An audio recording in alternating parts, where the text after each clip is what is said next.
Olá pessoal, boa noite, graça e paz. Quem está chegando aqui a primeira vez, seja muito bem-vindo. Você está no Culto à Viva da Comunidade da Graça aqui em São Mateus. Nós estamos agora no mês de janeiro, dando continuidade à série de mensagens Heróis da Fé. Então, se você não assistiu, chegou aqui hoje, volte lá depois, tem a série toda em dezembro, cada semana uma palavra abençoada, onde nós estamos aprendendo com os heróis da fé, que se encontram em Hebreus, capítulo 11, aprendendo a história de Abel, de José, de Josué, de Enoque e tantos outros heróis da fé, onde nós vamos tirar lições preciosas aí para a nossa vida. Então, vamos começar o ano aí com palavras de Deus, trazendo firmeza ao nosso coração e propósito na nossa vida. Mas antes disso, eu quero te pedir aí para você poder compartilhar este vídeo, essa mensagem. Eu tenho certeza que ela vai abençoar o seu coração. Então não deixe de abençoar a vida aí da sua família, dos seus amigos, daquele colega de trabalho. Então compartilhe esse vídeo. Curte essa mensagem, assim o YouTube entende que é relevante e consegue entregar mais essa mensagem do Senhor. E se você não é inscrito no nosso canal, se inscreva para que você possa receber sempre os nossos cultos quando nós estivermos aí ao vivo, ok? Então fique agora com a nossa palavra desta noite. Antes disso, um recadinho especial, deixe seu pedido de oração aqui que nós estaremos intercedendo por você. Temos uma equipe intercedendo nas células de segunda-feira, então deixe o seu pedido de oração para que nós possamos orar aí e pedir ao Senhor que alcance aquilo que você precisa. Então, agora sim, vai lá, compartilha com todo mundo e vamos à palavra. Fique agora com o culto à Viva.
Graça e paz, é uma felicidade, um prazer enorme estar aqui novamente para compartilharmos das verdades da Palavra de Deus. Nós estamos meditando sobre o capítulo 11 do livro de Hebreus, onde fala de fé. Meu nome é José Roberto e como José, hoje eu vou falar de José. lá em Hebreus, no capítulo 11, no versículo 22, diz assim: pela fé, José, próximo da morte, fez menção da saída dos filhos de Israel e deu ordem acerca de seus ossos. Para iniciarmos a falar sobre a fé de José, gostaria de falar de algumas curiosidades a respeito da vida de José. Quem foi José? Quem era José? A vida de José, ela está descrita, do capítulo 37 ao capítulo 50 do livro de Gênesis, o primeiro livro da Bíblia. E José, ele foi o 11º filho de Jacó. Jacó teve 12 filhos, na qual foram constituídas as 12 tribos de Israel. E José foi o 11º filho de Jacó. E o primeiro filho que ele teve com Raquel. Raquel, segundo a palavra de Deus, diz que foi a mulher que ele mais amou, a mulher que ele tinha um carinho muito grande. E quando nasceu o filho, a Bíblia relata, que ele teve uma felicidade muito grande e ele teve uma predileção a respeito de José. Foi um filho muito querido e desejado. Tanto é que a Bíblia diz que José fez uma túnica de presente para ele. Isso despertou nos irmãos uma inveja, um rusgo, uma rusga muito grande a respeito de José. Os irmãos se sentiam meio que excluídos, só José era o queridinho. Na sua família tem isso também? Na minha tem. Na minha casa, nos meus filhos, na casa dos meus irmãos, sempre tinha isso, a gente achar que tem um irmão que é mais amado, que tem um irmão que é mais querido. Mas José fez questão de deixar isso, aliás, Jacó fez questão de deixar isso muito evidente sobre a vida de José. E o nome José, ele quer dizer aquele que acrescenta. Então, Jacó deve ter escolhido esse nome porque José acrescentou muita alegria na vida de Jacó. Só que o desenrolar da vida de José talvez não tenha acrescentado tanta alegria, mas nós vamos falar disso mais para frente. José, ele teve 2 sonhos e ele compartilhou esses sonhos com os irmãos. E nesses sonhos ele dizia assim, que a família de José se curvava diante dele. E ao ouvir isso, os irmãos ficaram muito chateados e com muita raiva de José também. E por causa disso, eles decidiram matar José. Eles decidiram acabar com a vida de José e depois pegar a túnica de José que ele tinha lá, matar um animal, sujar ela de sangue e dizer, olha, um animal comeu José, estraçalhou ele, aqui está a túnica do seu filho. Mas aí, conversando lá, os irmãos decidiram também não matar. Falaram, não vamos matar ele, não vamos sujar as nossas mãos com o sangue de José. Mas fizeram mal para ele, jogaram ele dentro de um poço. Conta a história lá, se você quiser depois ler toda a história, como tudo isso aconteceu, como eu disse, está lá no capítulo 37 ao capítulo 50 do livro de Gênesis.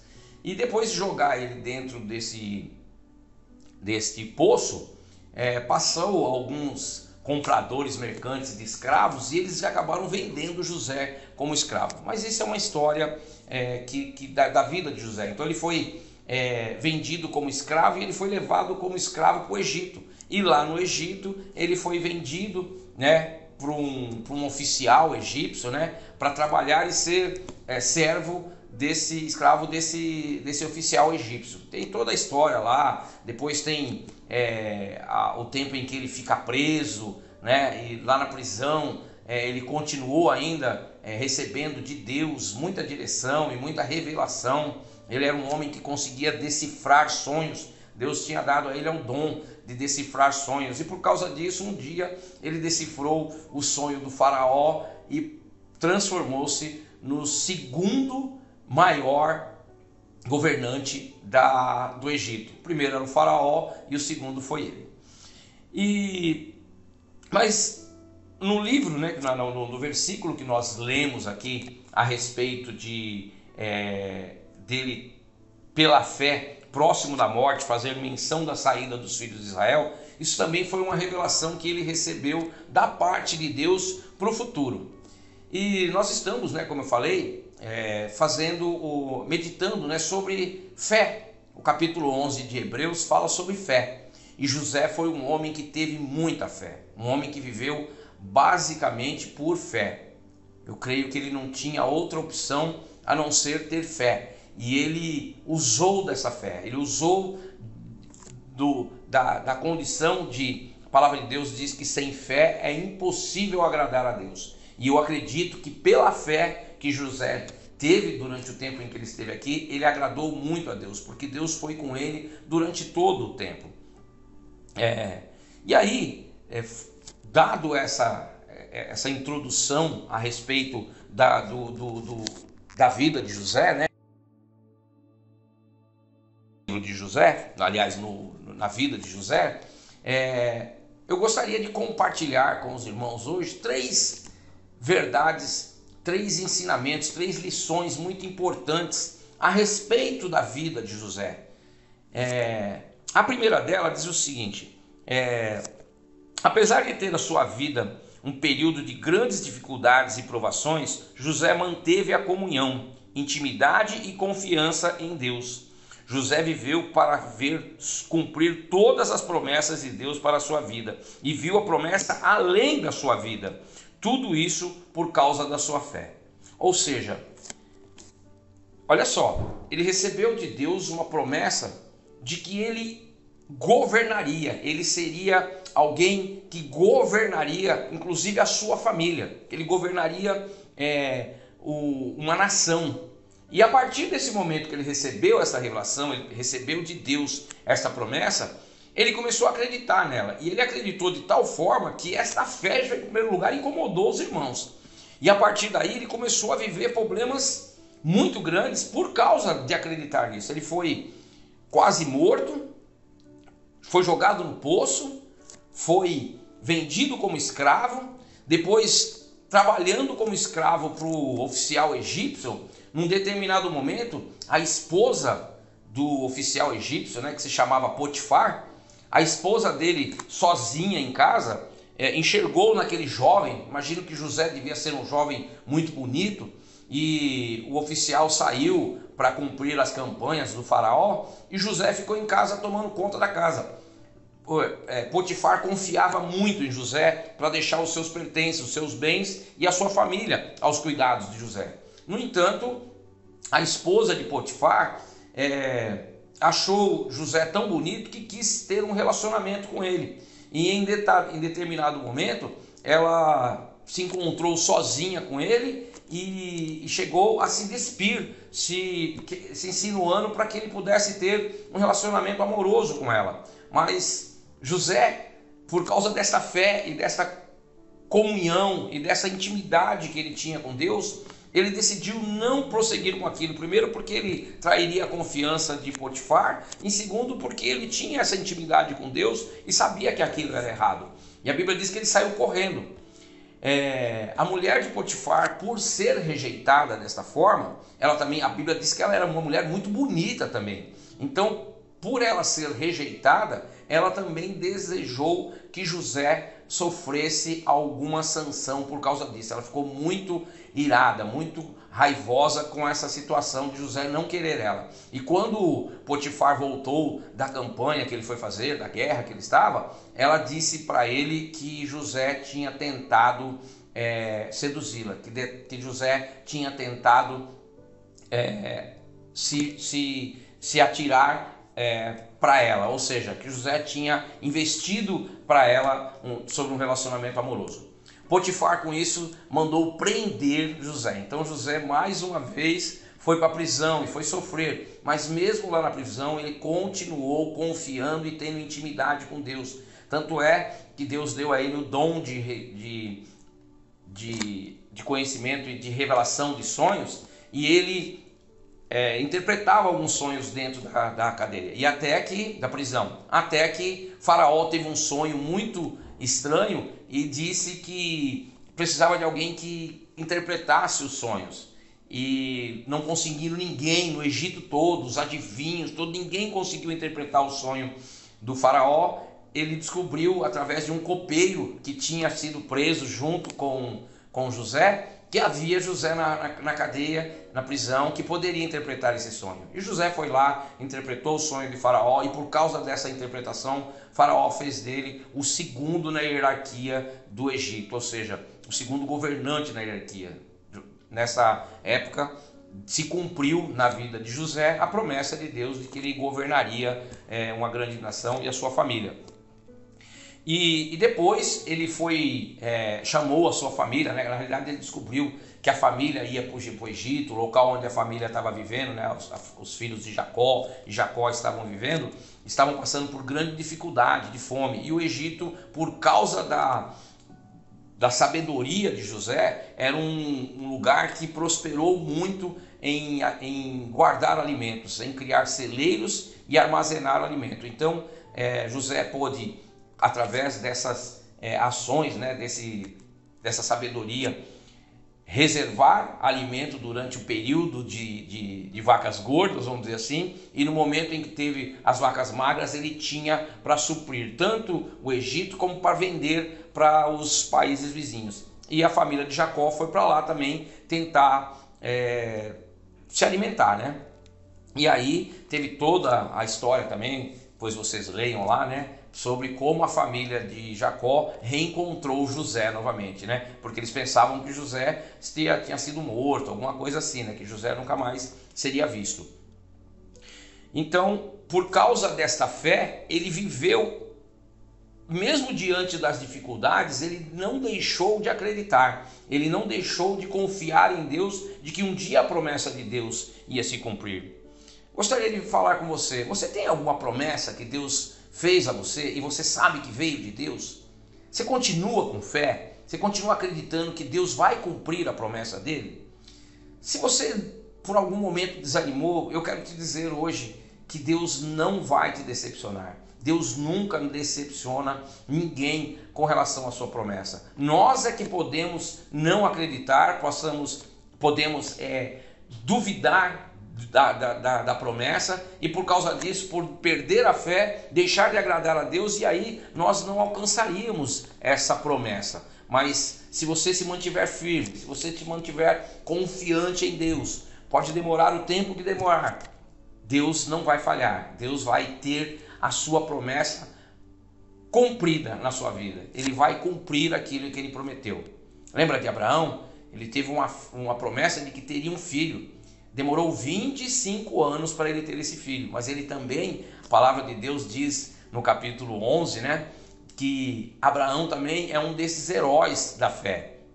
Eu disse que desse texto, né, de Hebreus, existe referência a 15 pessoas que tiveram a sua fé memorável, a sua fé de forma que ela foi registrada na palavra de Deus. 14 homens e uma mulher. Entre eles Abraão, entre eles José, entre eles Ruth, que tinha sido uma prostituta, mas que encontrou em Deus um novo relacionamento, e por causa desse novo relacionamento, ela foi inserida na genealogia de Jesus. Olha que coisa maravilhosa. Deus tem promessa para a tua vida, continue acreditando que Deus vai cumprir. Amém? E no segundo item que eu separei aqui para a gente falar sobre os aprendizados, né? As lições que nós podemos tirar a respeito da vida de José, é que ele demonstrar predileção entre os filhos é algo muito ruim na educação dos filhos. Então o que aconteceu com Jacó? Jacó, ele já tinha 11 filhos, ele já tinha 10 filhos. Então a graça de ser pai já estava sobre a vida dele. No entanto, quando ele teve filho com Raquel era uma mulher que ele tinha um carinho muito especial. Se você ler a Bíblia, né, no livro de Gênesis, você vai entender o que aconteceu entre Jacó e Raquel, né, lá no tempo de Labão, lá que Jacó ficou trabalhando com Labão. E aí, quando ele pôde viver esse amor com Raquel, ela engravidou e deu um filho a ele. Ela era estéril também. Então, teve um tempo em que ela não podia dar filho, mas o dia que ela engravidou, também fruto de uma promessa de Deus, ela fez com que Jacó ficasse com muito carinho, com muito chamego, só para um filho só. E os outros perceberam isso. E talvez nos nossos dias a gente pode viver essa situação também. Então eu quero falar aqui com pais e mães que muitas vezes, sem perceber, às vezes, demonstra mais carinho para um filho e menos carinho para o outro. É inevitável que os filhos vão sempre achar que o irmão ou os irmãos recebem mais carinho do que o outro. Eu acho que isso é cotidiano. Eu achava isso quando eu era pequeno, que os meus irmãos eram mais protegidos, que tudo era eu que sofria, tudo era eu que era culpado, eles nunca sofriam sanções, correções, só eu que sofria. Depois a gente cresce e vê que não é nada disso. Mas se nós acentuarmos a demonstração de carinho para esse ou aquele, nós vamos ter grandes problemas na educação dos filhos. Então, o que Deus nos permite ver nesse texto, neste momento em que José faz uma túnica de presente que Jacó faz uma túnica de presente para José, é que ele não tinha feito essa mesma túnica para os demais filhos. Alguns teólogos dizem, inclusive, que essa túnica representava que Jacó estava dando a ele o direito da herança, ou seja, ia fazer de José o herdeiro de Jacó. Isso não há comprovação bíblica, apenas alguns teólogos que enxergam que foi dessa maneira. E por causa disso, os outros filhos ficaram com muitos ciúmes. Ah, por que ele? Por que não eu? Então, no dia a dia, na criação com os filhos, nós precisamos ter muito cuidado, pedir direção a Deus, de como educar, pedir para o Senhor, Senhor, não permita que eu seja esta pessoa que venha manifestar mais carinho para um do que para outro, para que os dois se sintam amados da mesma forma. Então, algo que nós precisamos constantemente estar tendo cuidado com a criação de filhos é exatamente sobre isso, de não ser o queridinho, não ter mais capricho, não ter mais carinho com um do que com o outro. Ainda que um seja menos arteiro, o outro mais arteiro, porque tem isso também, são características diferentes, os filhos são diferentes. Que nós tenhamos a direção de Deus para conseguir criarmos os nossos filhos, todos eles com amor e semelhante ao amor de Cristo, porque Cristo nos amou de tal maneira que entregou a sua vida por nós, independente se nós éramos bons filhos, bons irmãos ou não, ele nos amou de forma semelhante, igual. Então que nós possamos ter esta característica de Jesus, de amar os nossos filhos de forma semelhante e sempre manifestando o amor de Cristo. Amém? Um terceiro assunto, e aqui eu caminho para concluir as nossas aprendizados de hoje com esse texto, diz que o nome de José quer dizer ele acrescentará.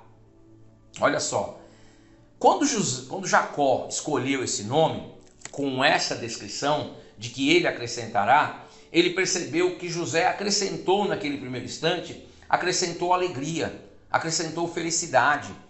E a partir daí, José viveu isso de forma tão intensa que acabou, como eu disse, esquecendo das demais situações, dos demais filhos. Com isso, ele negligenciou a criação dos outros filhos por causa dessa maneira de acrescentar felicidade na sua vida, ele pudesse ter a sua vida também comprometida por causa disso. Ou seja, ele acrescentou felicidade, mas ele também acrescentou dor, porque eu fico imaginando quando Jacó recebeu a notícia dos filhos de que o filho dele tinha sido morto. Porque os filhos não disseram que tinham vendido ele como escravo. Os irmãos de José chegaram para Jacó e disseram: olha, aqui está a túnica do teu filho e com sangue, e ele foi despedaçado por um animal. A Bíblia diz que Jacó chorou intensamente. Então, semelhante a essa chegada de José na vida de Jacó, eu quero fazer um paralelo aqui com a chegada de Jesus nas nossas vidas. A chegada de Jesus nas nossas vidas, ele acrescenta. Diferente do que viveu José, momentos felizes e momentos tristes, a palavra de Deus diz que, Romanos 8, 28, de que tudo coopera para o bem daqueles que amam ao Senhor. E quando o Senhor vem fazer parte da nossa vida, quando Ele vem fazer parte do nosso dia a dia, quando nós entregamos a nossa vida nas mãos dEle, Ele passa a acrescentar tudo aquilo que nós precisamos. E muitas vezes nós não temos discernimentos para enxergar que algumas coisas que acontecem na nossa vida é o Senhor mesmo preparando para o momento onde Ele vai acrescentar algo muito bom na nossa vida. Só que existe um período entre a promessa e o que vai acontecer. Então, Jesus, Ele veio para acrescentar salvação na humanidade. Ele veio para resgatar o homem do mundo do pecado, do domínio do pecado. Veio para acrescentar vida e abundância. E hoje eu quero refletir sobre isso. O quanto que a chegada de Jesus nas nossas vidas, na minha vida, na sua vida, o quanto que isso tem acrescentado. Você tem percebido que a sua vida tem melhorado? Você tem percebido que a sua vida já não é mais a mesma coisa? E que sim, ela melhora a cada dia mais? Um amigo precioso, pastor Cleiton, ele dizia que esta vida com Jesus é muito boa. E ele dizia isso em qualquer situação, em qualquer lugar que nós estivéssemos, ele dizia assim: esta vida com Jesus é muito boa. Você consegue dizer isso?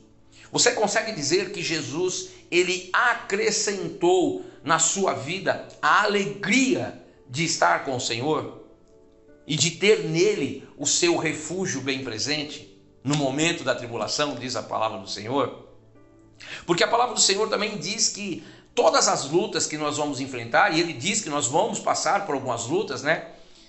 Ele diz assim, que o justo passará por muitas aflições, mas o Senhor o livra de todas. E isso é uma certeza de que nós vivendo com intensidade, vivendo com comunhão, com intimidade e confiança no Senhor, Ele há de acrescentar tudo aquilo que nós precisamos. Você tem ideia do que você precisa? Talvez você não tenha, talvez eu não tenha, mas Jesus tem a certeza de tudo aquilo que nós precisamos. E Ele está lá, pronto para suprir cada uma dessas necessidades, cada uma dessas nossas as necessidades de termos aqui nesta vida o melhor e o mais importante, de termos na eternidade a vida plena com Ele. Então, que você possa lembrar disso, lembrar que Jesus, Ele sempre vai acrescentar nas nossas vidas o melhor. Aquele que não poupou nem a seu próprio filho e nos doou, Ele diz lá no capítulo 1, no versículo 12 do livro de Jeremias, ele diz assim: eu, o Senhor, velo pela minha palavra. É como se ele estivesse dizendo assim: eu, o Senhor, garanto que a minha palavra vai se cumprir. Eu estou aqui cuidando para que cada uma das minhas palavras, cada uma das minhas promessas se cumpra na sua vida. Então, tenha essa alegria. Encha o seu coração de alegria, porque Cristo vive nele, porque você permitiu que Cristo entrasse no seu coração, e aí Ele vai reformular completamente a sua vida, e Ele vai reformular para melhor, e cada uma das boas palavras do Senhor não se perderão na sua vida, amém? Então, para concluir aqui, nós falamos sobre as grandes dificuldades que José passou, e ele não desanimou, e ele não desistiu de confiar em Deus. Nós falamos sobre predileção de filhos, e nós falamos sobre ele acrescentar. E agora, falando sobre esse amor de Jesus. Será que ele tem filhos prediletos e outros não? Eu costumo achar que eu sou o filho predileto dele. Costumo achar que ele me trata tão bem, que ele me completa de tal maneira e proporciona na minha vida aquilo que eu preciso de tal forma que eu acho que eu sou o filhinho querido dele. Mas aí eu vejo o que ele faz na vida de outras pessoas. Deus não tem, Jesus não tem filhos prediletos. Jesus tem filhos amados. Eu quero dizer, você é um amado do Senhor. Você é uma amada do Senhor. Confie. Confie, porque Ele vai suprir cada uma das suas necessidades. Você pode estar passando por uma provação nesse momento, por uma dificuldade, mas a palavra de Deus diz que a leve e momentânea tribulação, ou seja, nós teremos leve e momentânea, nenhuma provação é para sempre. Todas elas têm um propósito de nos fortalecer e nos preparar para viver aquilo que Deus tem preparado para as nossas vidas. Então, que Deus abençoe a cada um de nós, que essa palavra possa trazer revelação, que essa palavra possa trazer entendimento para a sua vida. E eu quero orar aqui com vocês a respeito disso, para que o Senhor possa acrescentar na sua vida muito mais do que você tem visto, muito mais do que você tem sonhado, porque Ele tem sempre o melhor para nós. Amém? Senhor, eu quero te agradecer por este momento, por poder estar aqui, Senhor, meditando na Tua palavra. E quero orar também, Senhor, assim como o Senhor falou ao meu coração, que o Senhor possa visitar cada coração que ouvir esta mensagem, que ele possa ser tocado, que ela possa ser tocada pelo Teu poder de revelação, de renovar a palavra, e que o Senhor possa encher de fé cada um desses corações. Tua palavra diz que sem fé é impossível agradar a Deus e que o justo viverá pela fé. Dá-nos, Senhor, esse entendimento. Dá-nos, Senhor, a alegria de viver pela fé em Ti. E isso seja para a honra e glória do Teu nome. Amém. Amém, queridos? Um prazer, como eu falei, né? É um prazer estar aqui com vocês nesse momento, né? Compartilhando da palavra de Deus. Que Deus abençoe, que Deus possa te levar a lugares altos, a lugares que você nunca imaginou, mas que tudo isso seja para a honra e glória dele. Amém, queridos? Um beijo no seu coração, fiquem com Deus. Não falha, tomou o meu lugar, levou a minha cruz, teu sangue me salvou, minha dívida pagou.